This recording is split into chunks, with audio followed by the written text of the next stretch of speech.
કઈ પ્રવૃત્તિઓ સાથે શિક્ષણની અંદર આગળ વધી શકાય અથવા તો શિક્ષણ કાર્ય જે છે એ કર્યા પછી કઈ રીતે આપણે જોબ પ્લેસમેન્ટ જે છે અથવા તો નોકરી જે છે એ મેળવી શકીએ છીએ। અત્યારે નાના મોટા રોજગારો સાથે પણ ખૂબ સારી કમાણી થાય છે, પણ જો નોકરી ખરેખર મેળવવી હોય તો કઈ રીતે મહેનત કરવી, કઈ રીતે એનું આયોજન કરવું, એમની એને સરસ વાત જે છે એ કરી। તમારે પણ અત્યારથી જે શીખવાનું છે, સમયબદ્ધતા જે છે એ દરેક કાર્યની સફળતા માટે જરૂરી છે। આ વારંવાર શિક્ષકો તરફથી પણ તમને કહેવામાં આવે છે કે ભાઈ જો નિયમિત રીતે સમયની સાથે રહી જો તમે તમારું શિક્ષણ કાર્ય કરશો તો 100% તમને સફળતા મળશે। દેશના મહાન વ્યક્તિઓને જો તમે નજર સમક્ષ રાખો અને એનું ઉદાહરણ જો તમારી નજર સમક્ષ હોય તો તમને ખ્યાલ આવે કે તેઓ કેટલી કલાક કામ કરતા હતા અને પછી સફળ થયા છે। એમની પાસે પણ જીવનમાં બીજું કઈ નહોતું, પણ એક ગોલ હતો, એક ધ્યેય હતું, અને ધ્યેયને સિદ્ધ કરવા માટે સમયની સાથે એમણે પૂરેપૂરી મહેનત કરી છે। તો તમારે પણ આ તબક્કે સફળતા માટે આ વાત જે છે એ જરૂરી છે।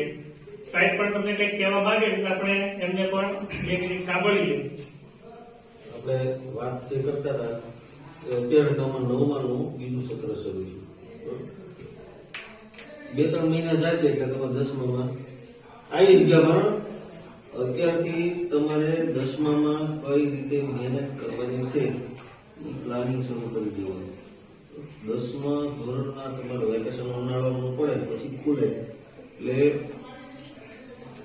માર્ચ મહિનામાં તમારી એક્ઝામ આવતી હોય એને ધ્યાનમાં રાખીને દરરોજનું તમારું સમયપત્રક બનાવી નાખવાનું રહેશે। માનો કે 11 થી 5 તમે અહીંયા સ્કૂલમાં ભણો છો તો સવારમાં કેટલા વાગે જાગવું, પછી કેટલો સમય સવારમાં આપણને વાંચવાનું લખવાનું મળે, અહીંથી ગયા પછી કેટલો સમય વાંચવું લખવું એનો ટાઈમ ટેબલ તમે બનાવો। સમયનું ટાઈમ ટેબલ છે ને કોઈ પણ વ્યક્તિને આગળ વધવા માટે એની સમયબદ્ધતા જ મહત્વની છે।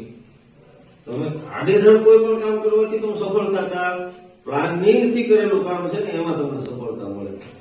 પછી આ વિષય આવ્યો તો સમય આ ટાઈમે મળ્યો તો વાંચી નાખી, એમ નહીં, તમારું ટાઈમ ટેબલ હોવું જોઈએ કે આપણા અઠવાડિયાના 6 દિવસ એક દિવસ કાયમ બાદ કરી નાખીએ રજાનો, બરોબર, એક દિવસને આપણે કાયમ આનંદ પ્રમોદ ઘરના કામ માટે રાખીએ, પણ સોમથી શનિના 6 દિવસ છે તો એનું પ્લાનિંગ તમારું શાળા સમય સિવાય કે સમય સવારમાં માનો કે 5 વાગે જાગતો, વાંચવાનું હંમેશા બને ત્યાં સુધી તમે સવારે વાંચો ને એ યાદ રહે। 5 વાગે જાગી ગયા, ફ્રેશ થઈ 6 વાગ્યાથી તમારી પાસે સમય હોય તો 6 થી 9 સુધીના 3 કલાક મળે તો એની અંદર તમે 2 વિષય તૈયાર કરી શકો। 10 કલાક સવારે 5 વાગ્યાની વાત કરો સાહેબ, સાંજે વાત કરું છું, વાંચવાનું 6 વાગે પણ 5 વાગે તમે તૈયાર થઈ 6 થી 9 નો તમને સમય મળે, એમાં 3 કલાક હોય તેમાં ડેઈલી તમે મહેનત કરશો ને તો તમારે એક વિષય માટે 1.5 કલાક આપ્યો ઇનફ છે। 5 વાગ્યા પછી તમે ગયા 1 કલાક તમે સ્વસ્થ થવામાં કાઢો, ફ્રેશ થવામાં કાઢો, પાછા 6 થી 9 કે 10 વાગ્યા સુધી વચ્ચે 1 કલાક જમવાનો કાઢી નાખો, સાંજે પણ તમને 3 કલાક મળે। એટલે ડેઈલી સર્વિસ તમે 10મામાં આવ્યા પછી તમે 6 કલાક રોજ કામ કરશો ને ઘરે તમે ધાર્યા ટકા લાવી શકો, જેટલા ધારો એટલા। હવે 10મામાં 10, 11, 12 ને કોલેજના 5-7 વર્ષ જે તમારા અભ્યાસના હોય છે એ 10મા પછીના ખૂબ જ મહત્વના। એની અંદર જે ચૂક્યો ને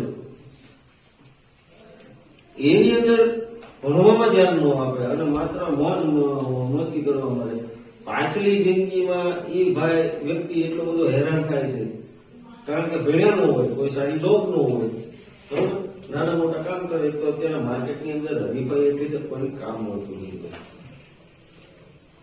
ભણ્યા છો તો તમારી જગ્યા ગમે ત્યાં થશે। હવેનો યુગ જ એવો છે, ગમે એ ક્ષેત્રમાં જશો ભણેલાની સાથે કામ કરવામાં આવવું જોઈએ। એટલે અત્યારથી તમારે મહેનત કરવાની ટેવ હોય છે તો તમે જ્યાં જાશો ત્યાં તમારે મહેનત કરવાની ટેવ હશે એ કામ આવશે, બરોબર।